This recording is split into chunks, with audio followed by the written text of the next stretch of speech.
ठीक है, तो अभी मैंने थोड़ा सा मैप साफ सुथरा कर दिया है, आप उसे देखिए। मुख्य रूप से अब जब हम इस तरफ वाली रेंज की बात कर रहे हैं, ये तो वाटर डिवाइड हो गया हमारा। अब इस तरफ की बात कर रहे हैं तो सबसे पहले उसमें जो आता है वो है मिशमी हिल्स। ठीक है, अभी यहां तक अरुणाचल चलेगा। देखिए आपके सामने ये जो बना हुआ ये अरुणाचल है।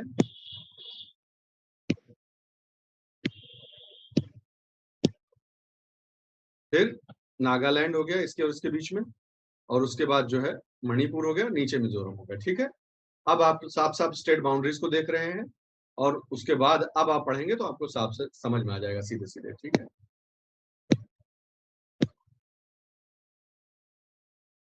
आप देखिए इस चीज को फटाफट याद करना है, बहुत ज्यादा समय इसमें नहीं आपको बेकार करना है। मिशमी हिल्स को काट के जो बहती है वो पहली लेफ्ट बैंक ट्रिब्यूटरी है जो है ब्रह्मपुत्र की, यहाँ की। ठीक है, दिबांग आके उसमें मिल जाती है। ठीक है, वो पहला हो गया। दूसरा जो हिल, दूसरी जो हिल है महत्वपूर्ण, जो लोहित के बाद, लोहित के निकल जाने के बाद जो आती है,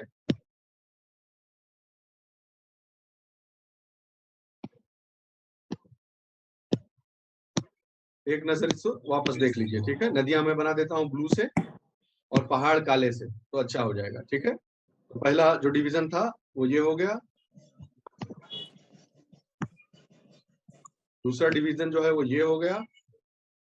ये दो डिवीजन आप याद रखिए। तो सबसे मेन जो रिवर कोर्स हो गया वो ये हो गया, मेन रिवर कोर्स जिसको हमारा वाटर डिवाइड बनाया हुआ था।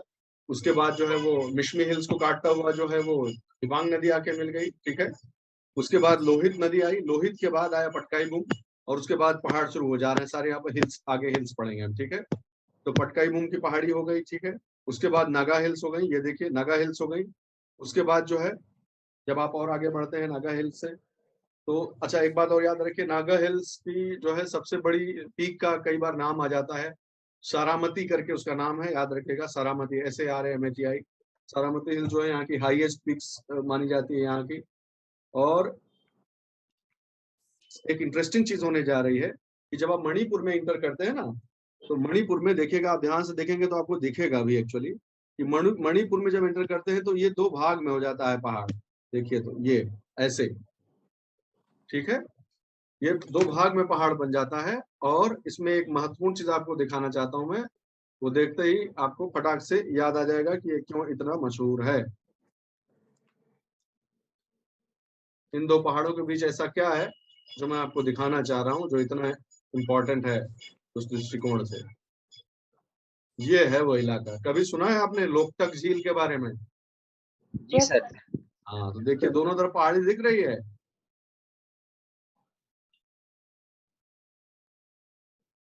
साफ साफ दिख रहा है आपको, लेफ्ट और राइट साइड में, ईस्ट और वेस्ट में दोनों पहाड़, और बीच में हाँ।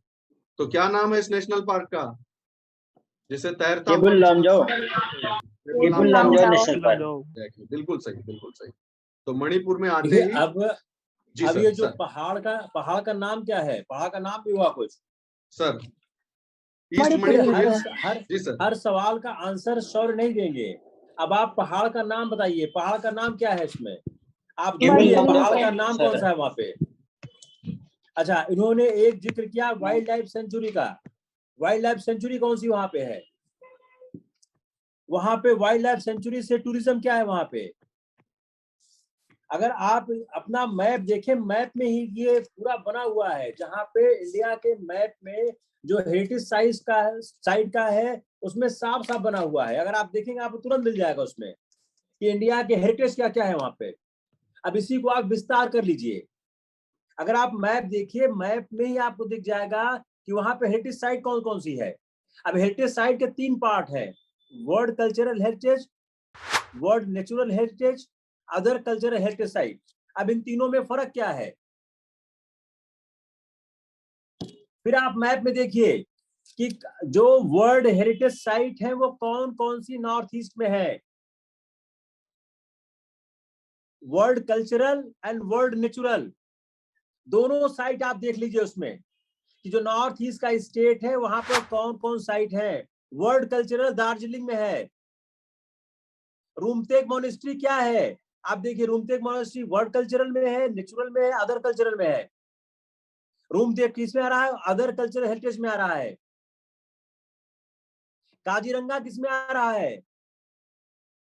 काजीरंगा किस स्टेट में पड़ता है? मानस सेंचुरी क्या है? असम। असम।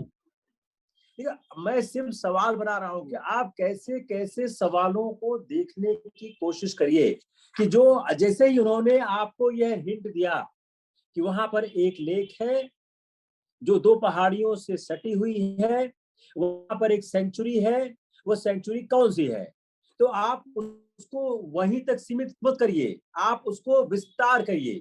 दार्जिलिंग हिमालय रेलवे का है, रूमतेक मॉनेस्ट्री है, काजीरंगा है, मंजुल है, विक्टोरिया मेमोरियल है कलकत्ता में नीचे, पूरा आप एरिया देख लीजिए। Thank you sir. Okay sir तो ये ईस्ट मणिपुर हिल्स हो गई, आपके साइड दिख रही है राइट साइड में आपके, और जो वेस्ट में है उसे लामाटोल हिल्स बोलते हैं। ठीक है, लामाटोल्स और ईस्ट मणिपुर हिल्स के बीच में वो इलाका है जो सबसे महत्वपूर्ण नेशनल पार्क मैंने आपको बताया वहां के। और वो लोकटक झील जो है, it is also the largest fresh water lake of the entire north east region, you should know this. ठीक है, ये बात आप ध्यान रखिएगा इस चीज को, ये इंपॉर्टेंट है। उसके बाद आगे बढ़िए, अगर हम थोड़ा और आगे बढ़े तो हम पहुंच जाते हैं मिजोरम में। तो ये जो मिजो हिल्स आपको साफ साफ दिख रहा है, लुशाई हिल्स, मिजो हिल्स जो बोलते हैं, तो लुशाई हिल्स और मिजो हिल्स आपको दिखाई पड़ रहा होगा, अगर नहीं तो मैं आपको मार्क कर दे रहा हूँ, आप ध्यान से देख लीजिए इस मैप में। ये देखिए मिजो हिल्स दिख रही होंगी आपको, ठीक है, लुशाई हिल्स है यहाँ पर, वो भी दिख रही होंगी। ये 2 महत्वपूर्ण उसकी श्रृंखलाएं हो गई। और सबसे साउथ वेस्ट एरिया में सबसे जो सदर्न मोस्ट जो एरिया है, वहां पर माउंटेन पाया जाता है, माउंटेन पीक पाई जाती है, जो को एक बढ़िया सा उस पर स्केची सा क्लाउडेड सा माहौल बनता है ब्लू कलर का, इसलिए उसको ब्लू माउंटेन बोलते हैं। इस चीज को आप ध्यान रखिएगा। ठीक है, southern most part of Himalaya जो हाईएस्ट नहीं, मोस्ट नोटेबल जो पीक है वहां की ब्लू माउंटेन कहलाती है, सबसे नीचे की तरफ मिजोरम में पड़ती है। ठीक है, यहाँ तक तो आप समझ गए। अब ये जो हमने अभी तक पढ़ा है वो है हिमालयाज का विस्तार। प्लीज ध्यान से समझे इस चीज को, हिमालयाज का विस्तार है। Please mind it, and you already are aware of this fact that all the hills and highlands are not a part of Himalayas. कुछ ऐसे भी एरियाज हैं जो हिल्स प्लेट्यूज हैं जो कि हिमालयाज का हिस्सा नहीं है, बल्कि किसका हिस्सा है? किसका हिस्सा है वो? अगर आपको मैं बता देता हूं कि जितना भी ब्राउन कलर में आप देख रहे हैं, ये देखिए, ये इस कलर का जो कुछ भी है, इस और इस कलर का, दोनों कलर का जो है, वो देखिए कितना हाई एरिया है, 1800 मीटर से 3000 मीटर तक का एरिया है। तो वो तो यहाँ भी है, यहाँ भी है, ये देखिए छोटा सा यहाँ भी है। तो फिर ये क्या है? ये किसका हिस्सा है? याद आया किसी को? बताइए। भारत का। ये पेनिनसुलर इंडिया का पार्ट, आपको याद होगा कि उसी प्लेट्यू का एक्सटेंशन माना जाता है जियोलॉजिकली, उसका ही एक्सटेंशन माना जाता है। और राजमहल और गारो, ये वेस्ट गारो ये हुआ, तो यहाँ से राजमहल, और यहाँ राजमहल हिल्स इस तरफ है यहाँ, तो ये जो गैप है वो राजमहल गारो गैप कहलाता है, मालदा गैप भी कहलाता है। ठीक है, इसका एक एरिया। तो ये वेस्ट गारो, एक चीज आपको अभी बता देता हूँ, ये चीज अच्छे से नोट कर लीजिए, और प्रशांत भाई को जिम्मेदारी दे रहा हूँ कि वो मेरे लेक्चर में से ढूंढ के, ये कहाँ पे होगा, मुझे लगता है इसी चैप्टर में होगा जो हमने पढ़ा है, ये प्लेट्यू वाला पार्ट, फिजियोग्राफी ऑफ इंडिया, उसमें ही कहीं मैं बोल गया हूँ कार्बी आंगलोंग। आपने कार्बी आंगलोंग जो प्लेट्यू है, वो गलती से, उस गलती को सुधारना अभी जरूरी है। इस एरिया में कहीं मैं बता गया था, कुछ पुराना रहा होगा, दिमाग में नहीं याद है, उस समय देखा नहीं था ठीक से, 14-15 साल पहले पढ़े होंगे। लेकिन कार्बी आंगलोंग जो है वो उस तरफ नहीं है, वो वेस्ट, वो गारो ही है, गारो ही है, गलती से उसे कार्बी आंगलोंग बोल गया था मैं। ये करेक्शन अपने दिमाग में नोट कर लीजिएगा, पीछे के वीडियोस में आपको मिलेगा। कार्बी आंगलोंग एरिया उधर नहीं है, असम में ही है, वो एरिया असम में ही है, लेकिन वो इस तरफ है। ठीक है, अभी दिखाएंगे उसको कार्बी आंगलोंग एरिया कहाँ पे है।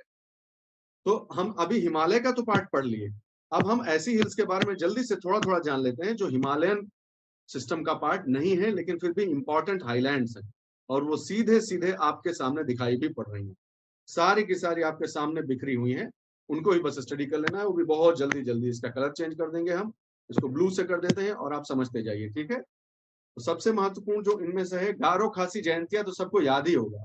ठीक है, गारो खासी और जयंतिया, तीनों ट्राइब याद है, तीनों हिल्स आपको याद होगी, तीनों ऊंचे एरियाज याद है। ठीक है, आपको बता दूं मैं कि अगर कभी इसमें पूछने में आ जाए, कहीं इसमें फंसाने लग जाए, तो ये जो खासी वाला इलाका है ना, it is the highest of these three. इस चीज को जाने रहिएगा कि खासी वाला इलाका जो है वो सबसे ऊंचा है। इसका सबसे महत्वपूर्ण योगदान भारत के लिए क्या है, कोई बता सकता है? इन तीनों का सबसे महत्वपूर्ण योगदान क्या है भारत के पर्सपेक्टिव से? सर वर्षा के लिए। वर्षा के लिए कैसे? मानसून। बिल्कुल सही जवाब है, लेकिन कैसे? हालांकि हमने मानसून नहीं पढ़ा है अभी, फिर भी कॉमन सेंस के आधार पर बता दीजिए। सर जो तीनों पहाड़ियां हैं सर, हाँ सर जो तीनों पहाड़ियां हैं वो जो है इस तरह से आकृति बना लेती हैं, जैसे एकदम सही समझ रहे हैं तो आप। बिल्कुल, मैं एलेबोरेट कर देता हूँ, मैं आपकी बात कह देता हूँ। जो साउथ वेस्ट मानसून है वो ऐसे आता है ना, उसकी डायरेक्शन ये है, आप जानते ही हैं। तो वो इसी में आके ऐसे ऐसे, इसको फनलिंग इफेक्ट बोलते हैं, फनल जैसा फंसा लेता है। साउथ वेस्ट मानसून जो है उनकी हवाएं फंस जाती है, बहुत भारी वर्षा होती है यहाँ पर। ठीक है, यही वो एरिया है जहाँ सबसे ज्यादा भारी वर्षा होती है साउथ वेस्ट मानसून से पूरे इंडिया में। पूरे हिंदुस्तान में सबसे ज्यादा मानसून से बारिश यही होती है। तो कौन सा इलाका सुने हैं सबसे ज्यादा वाला? सब इसी में है, इसी जो मिडिल खासी वाले इलाके में ही सारा है। ठीक है, ध्यान रखिएगा इस चीज को। और मैं आपको क्या बता सकता हूँ इस बारे में कि जो है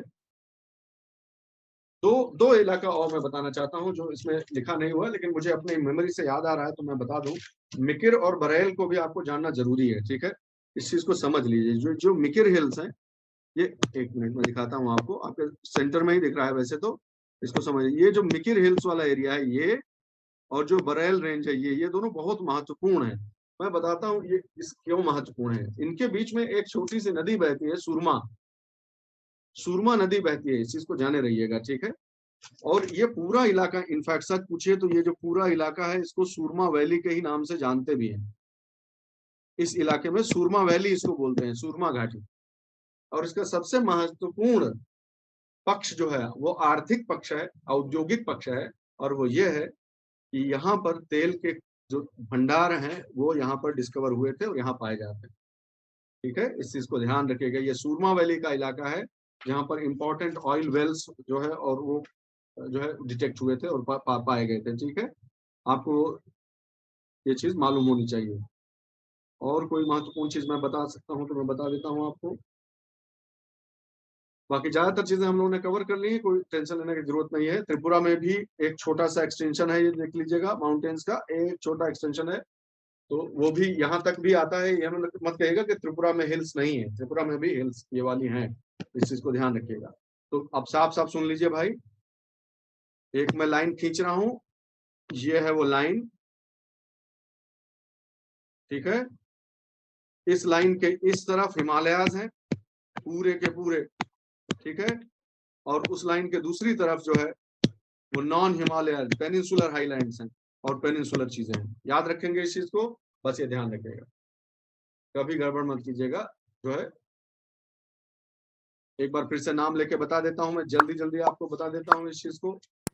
कौन कौन से हिल्स हो गए यहाँ? आका हो गई, डाफला हो गई, मीरी हो गई, अबोर हो गया, फिर मिश्मी हो गया, फिर क्या आया, पटकाई बुम हो गया। ठीक है, फिर नागा हिल्स हो गई, फिर यस बोलते जाइए, फिर मणिपुर में आ गए, है ना? मणिपुर में ईस्ट मणिपुर और दूसरा नाम लोकतक तो झील का नाम था, लामाटोल। हाँ, लामाटोल हिल्स हो गई। उसके बाद यहाँ मिजो हिल्स और लुशाई हिल्स हो गई, और यहाँ त्रिपुरा हिल्स। ये इतना हिमालय का पार्ट हो गया। इसके अलावा जो कुछ भी इधर आपने देखा, गारो हिल्स, खासी, जयंतिया, बरेल, मिकिर, ये सारी जो है वो रेंगमा भी, हाँ आगे रेंगमा भी मिलेगा आपको। वो भी किसका हिस्सा है? ये सब ट्राइब्स हैं, ये सब ट्राइब्स के नाम है। ये सब प्रायद्वीपीय भारत के जो पठार के हिस्से माने जाते हैं। इस चीज को मुख्य रूप से देखिए, नदी आपने देख ही लिया था हमने, और आपने नदी तो पढ़ ही लिया था। एक बार और डीपली रिवाइज कर लीजिएगा उस चीज को, तो आप कह सकते हैं कि आपका ये फिजियोग्राफी वाला पार्ट हो गया। इसके बाद सीधा अगर मुझे कुछ बोलना हो तो मैं एक ओवरव्यू दे देता हूँ, क्योंकि ये बुक से पढ़ने वाली चीज है, इसमें कुछ तो इसी पर देखो सवाल क्या बन गया।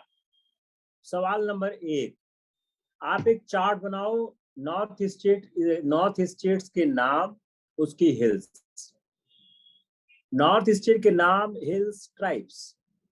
तीसरा हिमालय और पेनिनसुला, कौन सी हिल हिमालयाज में है, कौन सी हिल पेनिनसुला में है। नेक्स्ट, कौन सी ट्राइब हिमालयाज में है, कौन सी हाई पेनिनसुला में। मैं बता रहा हूँ कि जैसे मैं हमेशा बोलता हूँ सवाल इसके बाहर कैसे आ सकता है, नहीं आ सकता है, सवाल इसके बाहर नहीं आएगा अगर आप इस तरह से तैयार करोगे। तो आपके पास क्या हो गया, एक हो गया ए हिमालयाज, बी हो क्या हो गया, हिमालयाज में कौन से स्टेट की ट्राइब्स हैं, कौन सी हिल्स हैं, और पेनिनसुला में कौन सी हिल्स हैं। सी हिमालयाज में कौन कौन सी ट्राइब है और पेनिनसुला में कौन सा, जो हिल्स है उससे ट्राइब का नाम निकलता है। ट्राइब और हिल्स में बहुत सिमिलरिटी है। अब सवाल कैसे भी घुमा कर पूछेंगे आप पकड़ लोगे, अगर आपने इस तरह से पढ़ा हुआ है तो। अगर इस तरह से नहीं पढ़ा है तो सवाल में आपको ट्रैप कर देंगे। तो फिर मैं रिपीट कर रहा हूं उसी शौर्य के पूरे इशू को, हिमालयाज पेनिनसुला कौन सा राज्य है, कौन से हिल्स है, कौन सी ट्राइब्स है। एक कदम और आगे बढ़ जाओ, भाषा कौन सी है उनकी, कई बार भाषा पे होता है। फिर आ जाओ, नागा कुकी का जो विवाद है उस तरह का विवाद ट्राइब में किस तरह का होता है, ट्राइब में विवाद क्यों होता है, व्हाट्स द रीजन। भाई हर चीज के पीछे कारण होता है, भाई झगड़े का कारण क्या है ये आप समझ लो। आप अगर आपने ये कर दिया, ये फिजियोलॉजी क्लियर हो गई। Thank you sir, thank you. सही बात है सर। इसी प्रकार से आपको पढ़ना ही है, इसी प्रकार से पढ़ना है।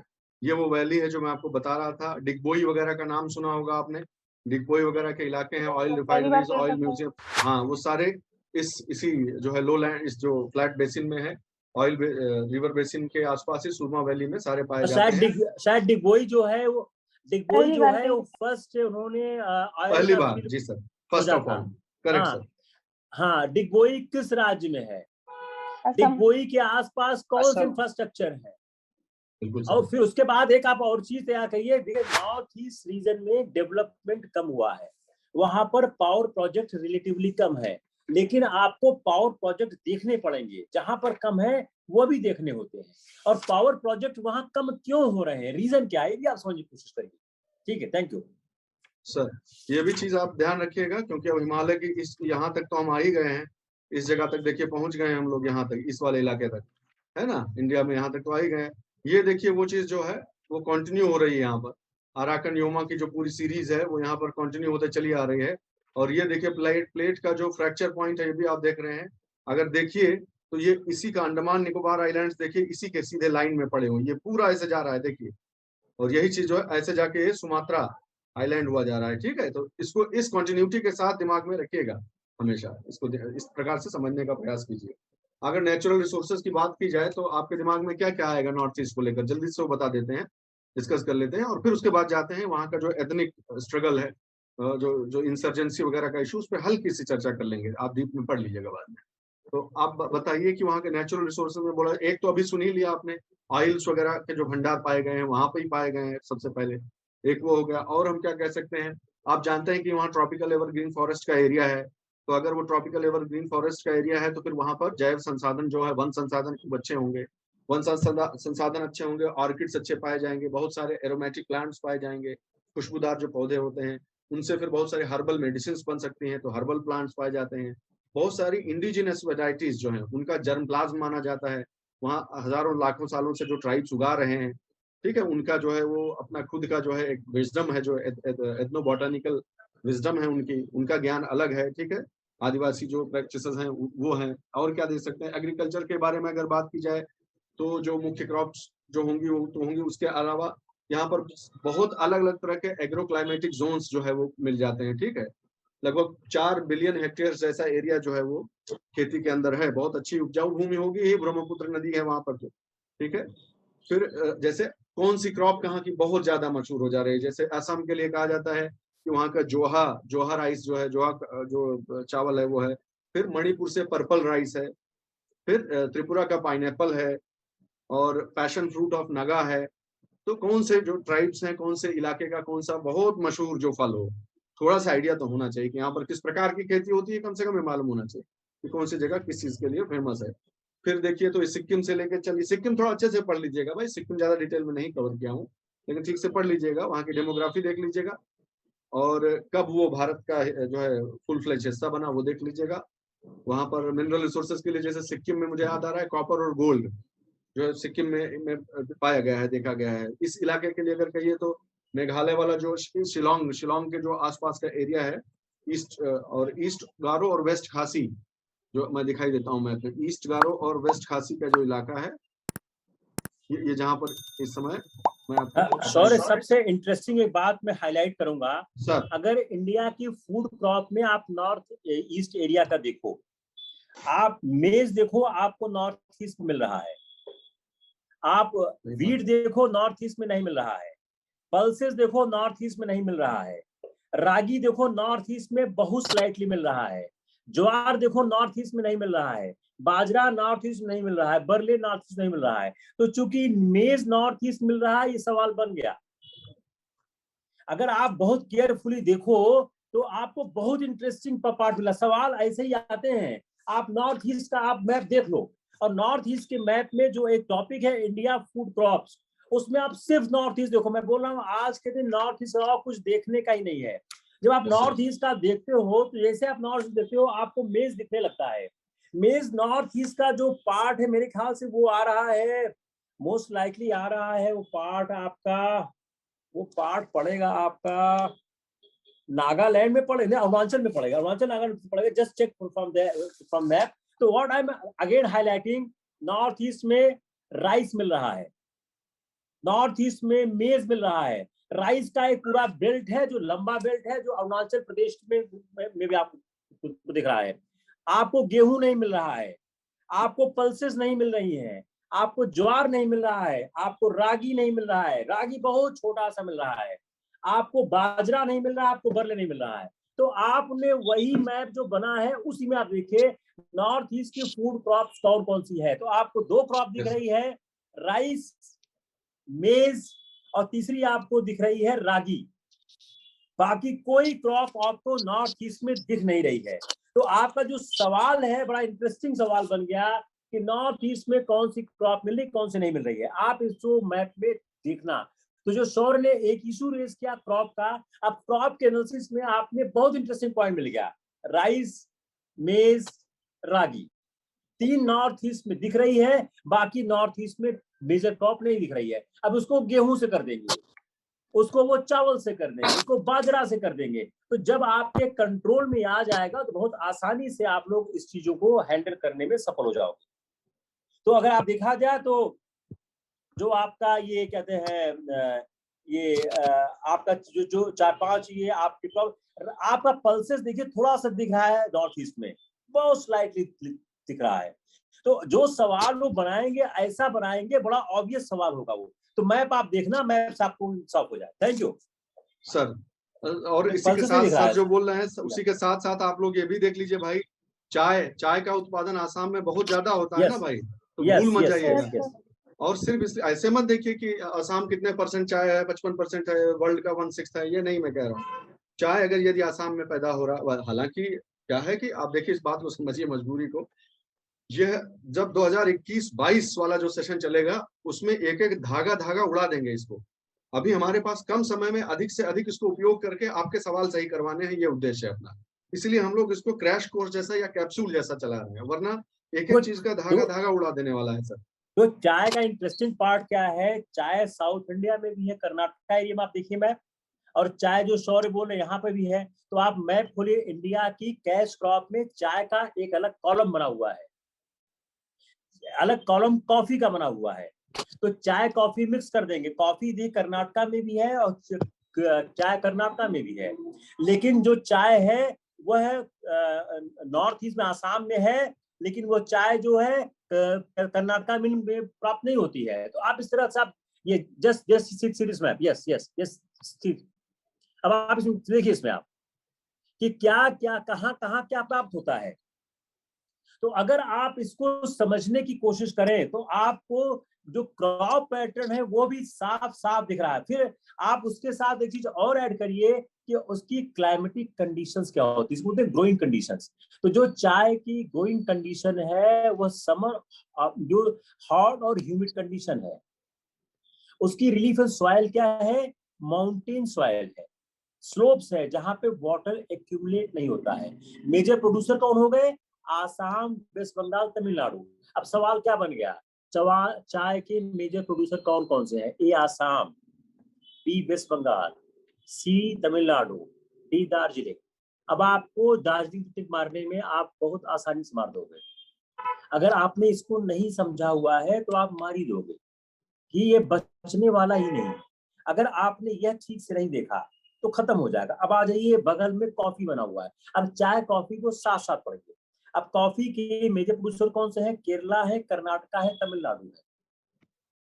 केरला है, कर्नाटका, तमिलनाडु है। अब चाय और कॉफी के आप सॉइल को देखिए। क्लाइमेट कंडीशन क्या है कॉफी की? वह हॉट ह्यूमिड क्लाइमेट में है।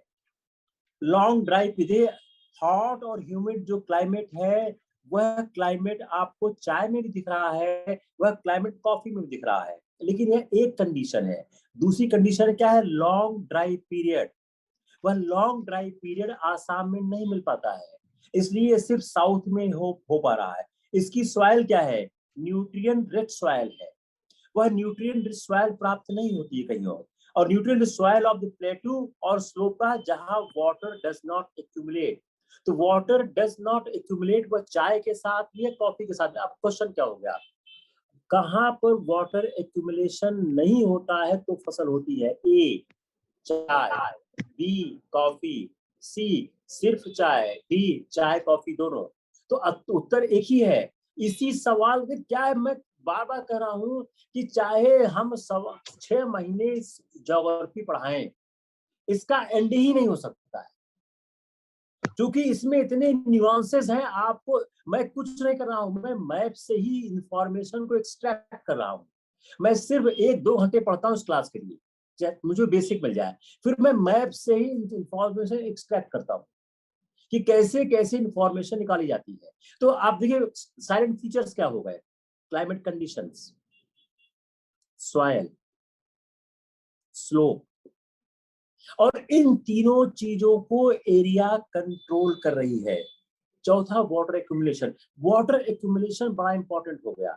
इन 4 इंफॉर्मेशन में से एक इंफॉर्मेशन निकाल लेंगे, उसी इंफॉर्मेशन पे सवाल को बना देंगे। थैंक यू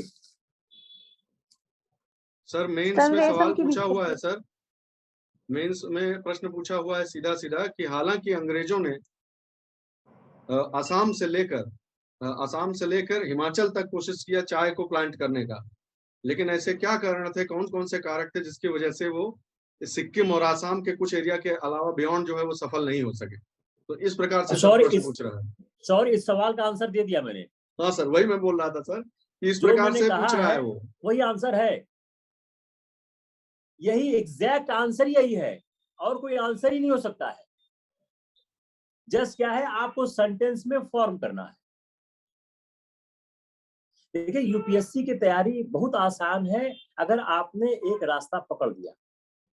इलाहाबाद से लखनऊ जाने का रास्ता पकड़ लिया, आप लखनऊ पहुंच जाओगे। इलाहाबाद से अगर आपने बनारस का रास्ता पकड़ा तो लखनऊ पहुंचने 5 दिन लग जाएगा, तब तक आपकी एज निकल जाएगी। तो सीधा रास्ता पकड़ो, मिल जाएगा। जो शौर्य ने सवाल किया, बड़ा अच्छा सवाल बताया। यही इशू है, आप मैथ की मास्टरी करो। Thank you. आज जैसे सेशन खत्म होगा, बंद, इन लोगों को 2 सेशन से ज्यादा देने का कोई पॉइंट नहीं है। बिल्कुल सही बात सर। 30 में 2 सेशन बहुत होता है। हाँ उससे ज्यादा ये लोग कंट्रोल नहीं कर पाएंगे। इसके बाद ये लोग खुद काम करें। बिल्कुल बिल्कुल सही बात है सर। तो जैसे ही सेशन क्लोज होगा, हम लोग उसको बंद कर देंगे आज। जी हाँ सर, जी सर। आगे बस आपको एक एथनिक आइडिया दे देता हूँ, यहाँ के एथनिसिटी का, यहाँ के ट्राइबल्स का, और जो मुख्य समस्याएं चल रही हैं उसका। ये ज्यादातर तो मेंस के हिसाब से महत्वपूर्ण है, लेकिन अब प्रीलिम्स में भी कॉन्सेप्ट बेस्ड क्वेश्चंस कई बार पूछ लेते हैं। अंडरस्टैंडिंग थोड़ी सी हो जानी चाहिए कि कौन से स्टेट की क्या सबसे बड़ी समस्या है। तो अगर एक ओवरव्यू देखिए आप, तो जल्दी से आपको इसी मैप में समझाने का प्रयास कर लेता हूँ कि कहाँ की क्या समस्या है। याद रखिएगा, इस असम से चलते हैं, चलिए यहाँ से असम से चलते हैं। असम में याद रखिएगा कि जो ब्रह्मपुत्र नदी है, जो कि बहुत सारे जिलों की नेचुरल बाउंड्री भी बना रही है, उसके नॉर्थ में इस इलाके में जो बसे हुए लोग हैं, मैंने बनाया भी हुआ है, जल्दी से आपको दिखा देता हूँ। उसमें जो है बोडोलैंड बोला जाता है इसको, ठीक है। ये जो बोडो जो लोग हैं वो यहाँ पर बसे हुए हैं। बोडो अपने आप में एक एथनिसिटी है, उनकी अपनी एक लैंग्वेज है, वो देखिए यहाँ पर बसे हुए हैं। अब दिक्कत क्या हो रही है कि जो लोग बांग्लादेश से पार कर करके आए हुए हैं और अन्य जगहों से जो नॉन बंगाली स्पीकिंग इमिग्रेंट्स जो हैं, उनका जो है वो कंसंट्रेशन जो है वो बढ़ता जा रहा है, और समय ऐसा आ गया है कि समय ऐसा आ गया फिर कि जो है वो आउट नंबर करने लगे, आउट पेस कर गया जो डेमोग्राफिक ग्रोथ है उसको, बोडो को। तो बोडो लोग फिर उसमें जो है इस चीज का ऑब्जेक्शन लिए। 4 जो डिस्ट्रिक्ट है इसमें से वो आपको भी बता देंगे, 4 डिस्ट्रिक्ट है जहां पर सबसे ज्यादा ये समस्या जो है। ओके, फिर अभी इसलिए मैं ये बता रहा हूँ कि जनवरी 2020 का ही शायद ये न्यूज है, पिछले साल की एक ही समाचार है। अभी एक historic Bodo peace agreement sign हुआ है, इसलिए मैं कह रहा हूँ वो न्यूज आइटम आपके सामने इस समय दिया हुआ है।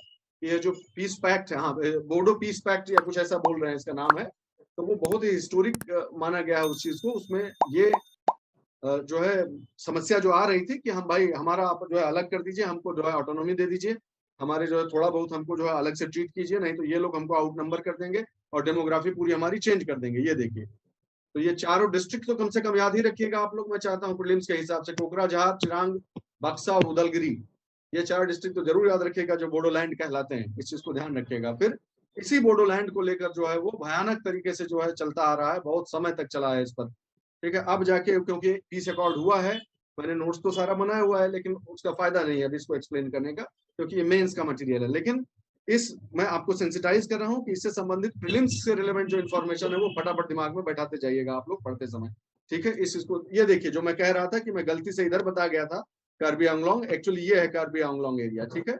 ये इस चीज को ध्यान रखिएगा, असम का जो ये इलाका है, ठीक है। ये पूरा इलाका जो है कार्बी आंगलोंग कहलाता है, इस चीज को ध्यान रखेंगे आप सब।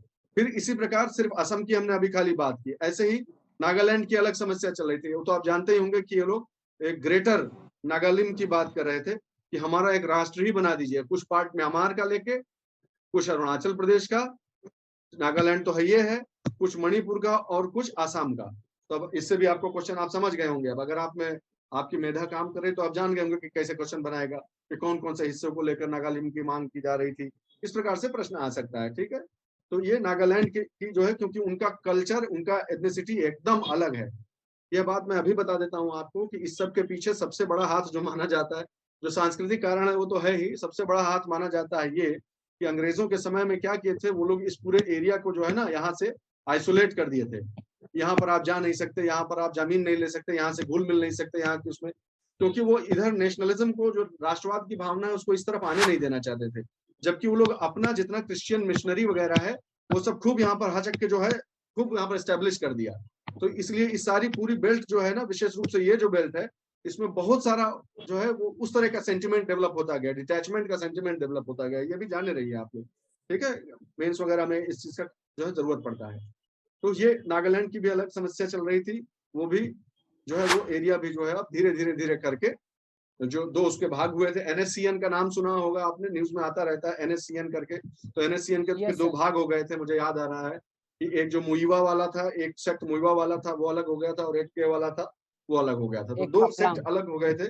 मुइवा वाला जो सेक्ट था वो तैयार हो गए थे इस चीज के लिए कि ठीक है चलिए अलग राष्ट्र नहीं बनाने दे रहे हैं, लेकिन हमारी काउंसिल को ऑटोनोमसली जो है हमको एडमिनिस्ट्रेट करने का मौका दे दीजिए।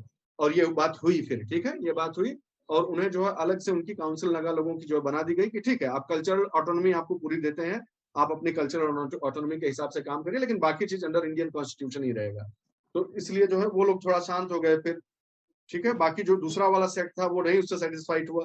तो इस प्रकार से जो है वो उनके संतुष्टि चलती रही। तो आसाम में बोडोलैंड वाला इशू हो गया, मेन इशू मैं बता रहा हूँ खाली अभी। नागालैंड में देख लिया आपने, नागा इशू जो था वो हो गया। इसी प्रकार मिजोरम में चल रहा है, जो है थोड़ा मेघालय में जो है मुख्य रूप से मुझे जहां तक याद आता है कि मेघालय, एक मिनट, मेघालय का जो एरिया मैं आपको दिखा देता हूँ, यहाँ पर जो है मेघालय ये हुआ। तो मेघालय में जो मुख्य रूप से हो रहा है दोस्तों, वो खासी, ये खासी वाला इलाका है। खासी और जो बाहर से आके पंजाबी जो बसे हुए हैं, खासी और पंजाबी के बीच में थोड़ा बहुत चल रहा है, थोड़ी बहुत इनसिक्योरिटी उसको लेकर है, ठीक है। त्रिपुरा का, अगर आप त्रिपुरा और इनके बीच में आपको बता दूं मैं, ये मिजोरम, ठीक है, इस चीज को जाने रहिए। त्रिपुरा और मिजोरम के बीच का जो ये इलाका है, मिजोरम में मिजो ट्राइब तो हो ही गया, मिजो ट्राइब हो गया एक, और प्लस यहाँ पर एक ब्रू ट्राइब करके भी था, ठीक है, इस बात को भी जाने रहिए, ब्रू ट्राइब करके था। लेकिन मार मार के या जो भी संघर्ष कर करके यहाँ से ये लोग भगा दिए गए थे, त्रिपुरा में शरण ले लिए गए थे, फिर वो वापस आए यहाँ पर, और यहाँ वहां पर वापस बस गए रहने लगे। फिर यहाँ पर जो समस्या आ रही हो वो तो आप देख ही रहे हैं, रोहिंग्या वाली समस्या इधर नोट कर लीजिए, ठीक है। कुल मिलाकर देखिए तो इस प्रकार का यही घुमघुमाकर सारी कंट्रोवर्सीज हैं। इस नजरिए से आप इसे, मैं चाहता हूं तैयार कर लीजिए। थोड़ा बहुत इसमें मैप में मैंने दे दिया है, थोड़ा जो सबसे इंपॉर्टेंट मुझे लगा, और थोड़ा बहुत अलग अलग राज्यों की विशेष समस्याएं आप वहां से पढ़ लीजिए। जैसे अरुणाचल का इलाका है, तो अब ये दिक्कत कर रहा है लोग, जो उल्फा उल्फा वगैरह का लोग है ना, वो भूटान में था, भूटान जो है वो इंडिया का साथ दिया, जो है इनको ड्राइव अवे कर दिया, तो फिर वहां से उनका बेस नष्ट हो गया। तो अब ये इन्हीं सब इलाकों को लेके ये जो एरियाज हैं, ये आसाम है और ये म्यांमार है, तो इधर से ये जो जिले हैं, जो यहाँ पर ये जो जिले पड़ते हैं, उससे बहुत इन्फिल्ट्रेशन होता है, इधर से उधर आवाजाही आवागमन के लिए यूज होता है। नेपाल का काठमांडू जो एयरपोर्ट है वो उसके लिए यूज होता है आवागमन के लिए। तो इस प्रकार से एक समुचित रूप से चाइना का क्या रोल है, म्यांमार का क्या रोल है, भूटान का, इस प्रकार के हल्का सा मैं चाहता हूँ कि आप देख लीजिएगा। समय समाप्त हो रहा है, तो अब बाकी का कोई डिस्कशन है तो हम लोग वो अपने ग्रुप पे करते हैं। इस इंफॉर्मेशन को आप एसिमुलेट करिए, अच्छे से सोचिए इस पर, और कम से कम 20 बार मैप देखिए। ऐसे मेरा ऐसा निवेदन है मेरा सभी से, ठीक है। इति आप मेरे ख्याल से कल से इति भी ज्वाइन करेंगे इस डिस्कशन को, थोड़ा डिस्कशन और बेहतर हो जाएगा। जो शौर्य ने एक ज्योग्राफी की लीड शुरू की है वो बहुत बेहतर चल रही है। इवन आई विल से कि जो ज्योग्राफी में शौर्य का लेक्चर था, उस लेक्चर को उन्होंने मैप से सरपास कर दिया है। लेक्चर में बहुत